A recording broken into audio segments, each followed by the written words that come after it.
தேவர்கள் நிலையெட்டாவிடிலும் தாம் அத்தேவர்கள் நிலையில் நின்று இருக்கவும் அவர்களுக்கு கிட்டும் இந்திர பதவி போன்றவர்களுக்காகவே போற்றி செய்து வழிபடுவர். ஆனால் தேன் சுரக்கும் தேனீக்கள் கண்டு நாய் குறைப்பது போல் நானும் நாய் போன்றவனாகி போற்றிகள் செய்து வழிபட்டு நிற்பது மீண்டும் மீண்டும் பிறவித்தலையில் மூழ்கி அழுத்தி கிடப்பிலிருந்து விடுபட்டு வீடு பெறு நிலைக்கிட்டவே போற்றுகின்றேன் என்றார். பிறவாமை ஒன்றே வேண்டுகின்றேன் என்பதால் பிறப்பு இருப்பு போன்ற நிலைகளை ஏற்பது துன்பம் தருவதே ஆகும் என்று இந்த வரிகளில் நமக்கு மாணிக்கவாச சுவாமிகள் அற்புதமாக நமக்கு அருளியிருக்கின்றார். அதாவது என்ன சொல்கிறார் பாருங்கள், தேவர்கள் நிலையொட்டி விட்டாலும் அந்த தேவர்கள் என்ன செய்வாங்களாம், தங்களோட நிலைகள் அப்படியே தொடர்ந்து இருக்க வேண்டும், தாங்கள் தேவர்களாகவே தொடர்ந்து வாழ வேண்டும் என்பதற்காக இறைவனை போற்றி அவரை வணங்குவார்கள்.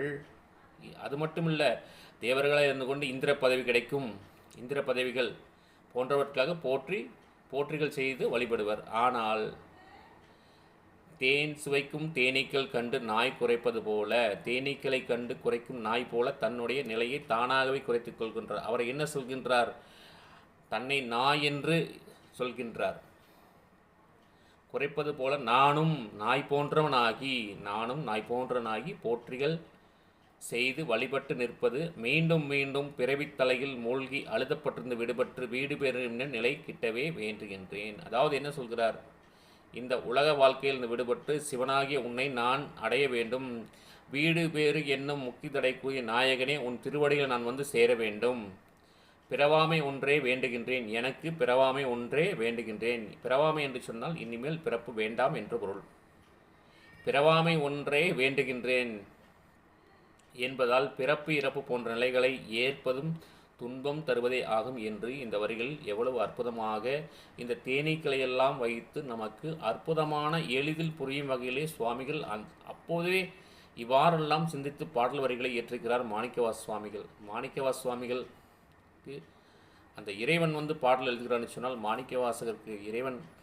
மாணிக்கவாசகர் இல்லத்தில் இறைவன் குடிகொண்டிருப்பனால்தான் மாணிக்கவாச சுவாமியிலிருந்து இப்படிப்பட்ட வார்த்தைகள் எல்லாம் வந்திருக்கின்றது.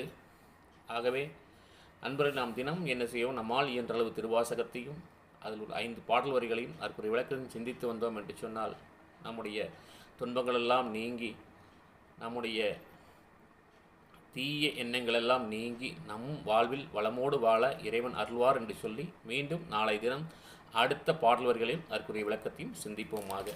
அரகர பார்வதி பதையே, அரகர மகாதேவ.